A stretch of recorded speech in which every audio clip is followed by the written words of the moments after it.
ये आकाशवाणी दिल्ली है।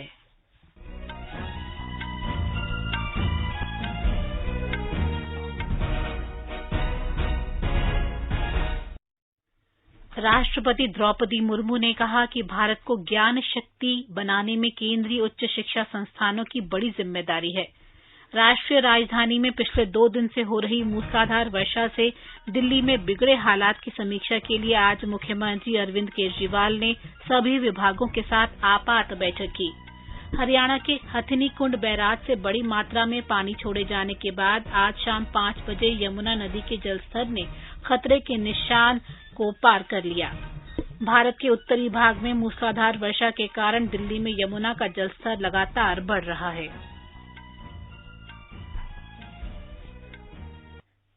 राष्ट्रपति द्रौपदी मुर्मू ने कहा है कि भारत को ज्ञान महाशक्ति बनाने में केंद्रीय उच्च शिक्षा संस्थानों की बड़ी जिम्मेदारी है। राष्ट्रपति भवन में आज कुलाध्यक्ष सम्मेलन के उद्घाटन भाषण में राष्ट्रपति मुर्मू ने कहा कि आजकल जनरेटिव आर्टिफिशियल इंटेलिजेंस के बारे में चर्चा हो रही है। उन्होंने कहा कि प्रौद्योगिकी संस्थानों को ऐसे क्षेत्रों में पहल करनी चाहिए। उन्होंने भारतीय प्रौद्योगिकी संस्थानों की पढ़ाई बीच में ही छोड़ने वाले विद्यार्थियों को लेकर चिंता व्यक्त की। वर्ष 2019 में 2 वर्षों के आंकड़ों के आधार पर किए गए एक विश्लेषण से एक ज्ञान हुआ है कि लगभग 2500 विद्यार्थियों ने IITs में अपनी पढ़ाई बीच में ही छोड़ दी थी।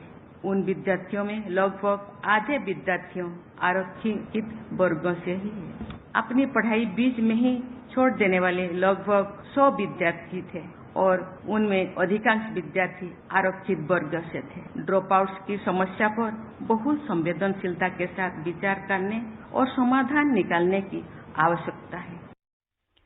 राष्ट्रपति ने कहा कि शिक्षण संस्थानों में विद्यार्थियों की आत्महत्या शिक्षा जगत के लिए चिंता का विषय है। राष्ट्रपति ने कहा कि उच्च शिक्षा के क्षेत्र में महिलाओं का नेतृत्व अधिक प्रभावी साबित हो रहा है। उन्होंने केंद्रीय उच्च शिक्षा संस्थानों को इस पहलू पर ध्यान देने का आग्रह किया। राष्ट्रपति मुर्मू ने इस बात पर भी जोर दिया कि उच्च शिक्षा संस्थानों में युवाओं के चरित्र निर्माण को प्राथमिकता दी जानी चाहिए।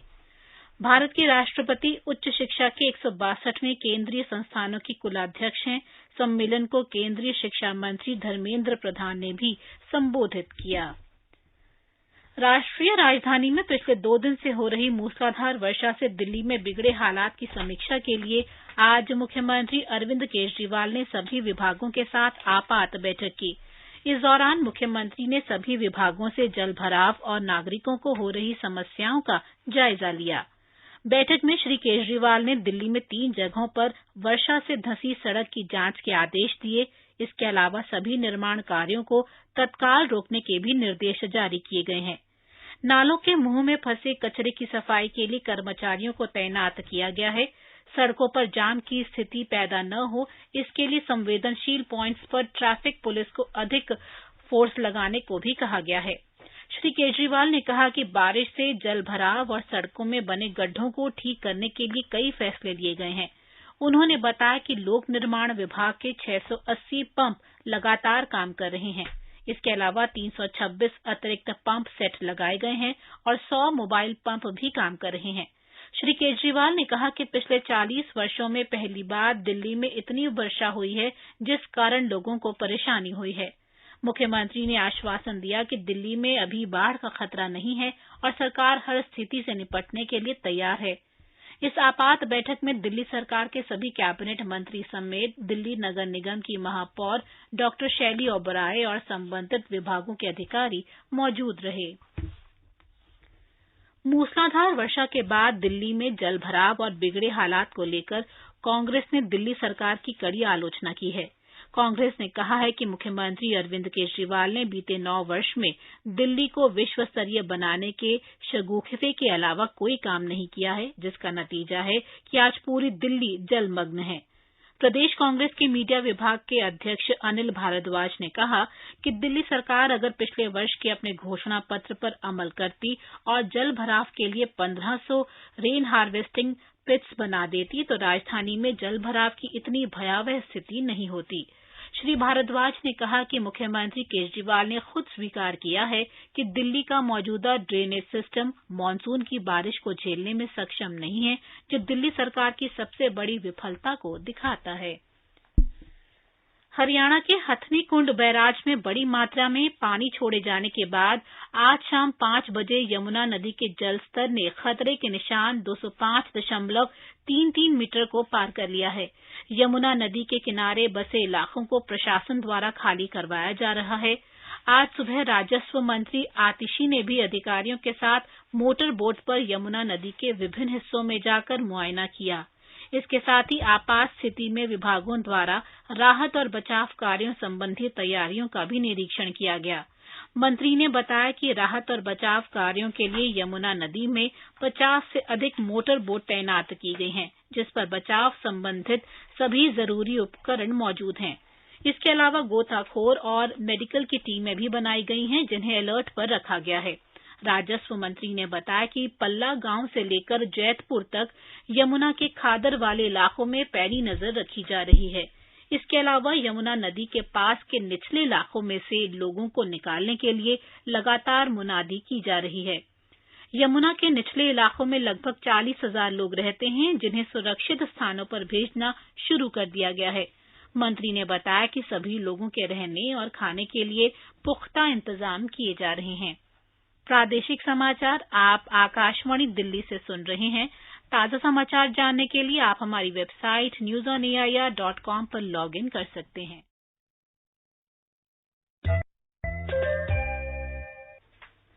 आगे बढ़ने से पहले मुख्य समाचारों पर एक नजर।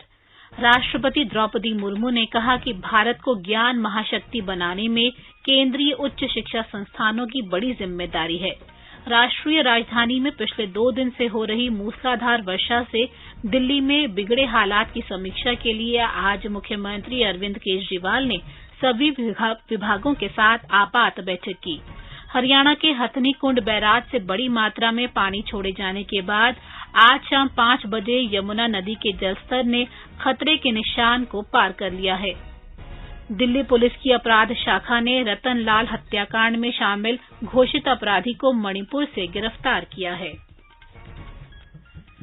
पंजाब और हरियाणा में बाढ़ प्रभावित क्षेत्रों में बचाव और लोगों को सुरक्षित निकालने के प्रयासों में प्रशासन की मदद के लिए पश्चिमी कमान की बाढ़ राहत टुकड़ियों को तैनात किया गया है। पश्चिमी कमान के एक आधिकारिक प्रवक्ता ने बताया है कि बाढ़ राहत तलाश दलों को रूपनगर, मोहाली और पंचकुला के प्रभावित इलाकों में भेजा गया है। बचाव दल ने सेना के इंजीनियर की टुकड़ियों के साथ फंसे हुए लोगों को निकालने के लिए रात भर काम किया और नहरों को टूटने से बचाने में मदद की। सेना के इंजीनियरों ने सरहिंद नहर के तटबंध को टूटने से बचाया। इससे दोराहा गांव और आसपास के इलाके बाढ़ के पानी में डूबने से बच गए। बाढ़ में फंसे लगभग 50 लोगों और चितकारा विश्वविद्यालय के 910 छात्रों को सुरक्षित स्थानों पर पहुंचाया गया है। फिरोजपुर जिले के अराजी सबरन गांव में महिलाओं और बच्चों सहित 44 लोगों को सुरक्षित स्थानों पर भेजा गया है। प्रभावित क्षेत्रों में लोगों को हो रही परेशानियों को कम करने के लिए सेना हर संभव सहायता कर रही है। प्रधानमंत्री नरेंद्र मोदी ने आज देश के विभिन्न विभागों में अत्यधिक वर्षा से प्रभावित स्थिति के बारे में जानकारी ली। उन्होंने इस संबंध में वरिष्ठ मंत्रियों और अधिकारियों से बातचीत की। एक ट्वीट में प्रधानमंत्री कार्यालय ने कहा है कि वर्षा से प्रभावित क्षेत्रों में स्थानीय प्रशासन, राष्ट्रीय आपदा मोचन बल और राज्य आपदा मोचन बल के दल पीड़ित लोगों के लिए राहत बचाव सुनिश्चित कर रहे हैं। कल केंद्रीय गृह मंत्री अमित शाह ने जम्मू कश्मीर और दिल्ली के उपराज्यपालों से बात की और तेज वर्षा के कारण उत्पन्न स्थिति की जानकारी ली।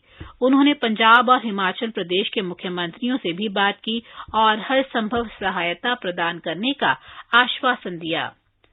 कश्मीर घाटी में उपराज्यपाल मनोज सिन्हा ने आज वरिष्ठ प्रशासनिक, पुलिस और श्री अमरनाथ श्राइन बोर्ड के अधिकारियों के साथ बैठक की। उन्होंने तीर्थ यात्रा की व्यवस्था और मूसलाधार वर्षा के कारण प्रभावित राष्ट्रीय राजमार्ग पर यातायात बहाली के कार्यों की समीक्षा की। दिल्ली विश्वविद्यालय छात्र संघ डूसू ने राष्ट्रीय छात्र दिवस के मौके पर विद्यार्थियों के लिए वन डे डूसू अध्यक्ष योजना की शुरुआत की है। इस योजना के निमित्त डूसू ने आज छात्र नेताओं की बैठक के कार्यक्रम का आयोजन किया। इस बैठक में 22 राज्यों के 747 छात्र नेता उपस्थित थे। इस कार्यक्रम में 62% प्रतिभागी महिला छात्र थीं, जो छात्र नेतृत्व में महिलाओं के बढ़ते सशक्तिकरण और प्रतिनिधित्व को दर्शाती हैं। विश्व हिंदू परिषद के अंतर्राष्ट्रीय कार्याध्यक्ष और डूसू के पूर्व अध्यक्ष आलोक कुमार ने कार्यक्रम को बतौर मुख्य वक्ता संबोधित किया। उन्होंने कहा कि आज का छात्र कल का नहीं, आज का नागरिक है, इसलिए उसको शिक्षा के साथ साथ अपने आसपास की स्लम, बस्ती इत्यादि में कुछ सेवा कार्य अवश्य करने चाहिए।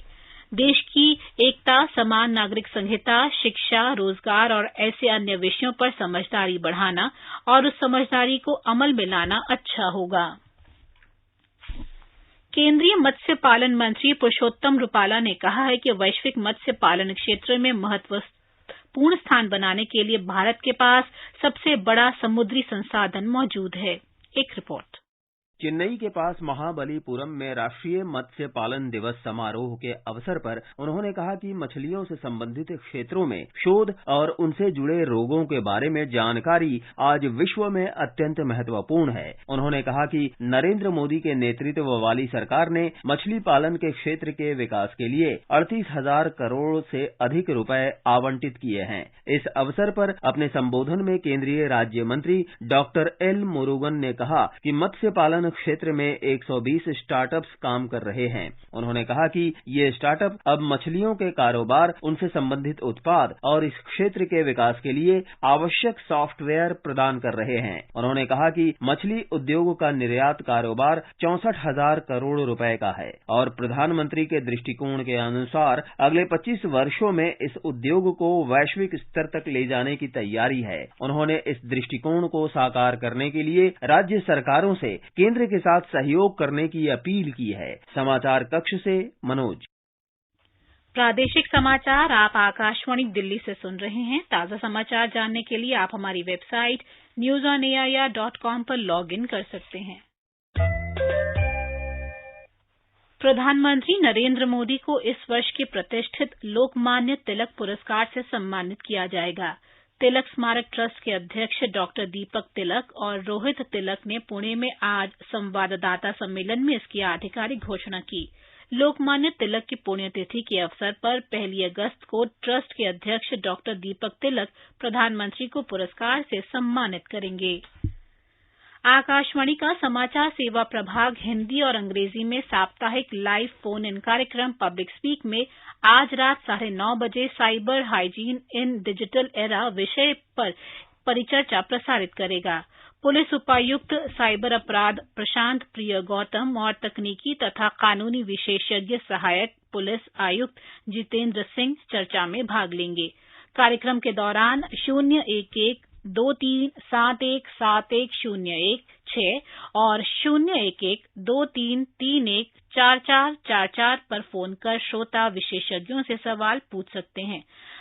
आप व्हाट्सएप नंबर 9289094044 पर भी अपने सवाल भेज सकते हैं। ये कार्यक्रम FM गोल्ड और अतिरिक्त मीटरों पर सुना जा सकता है।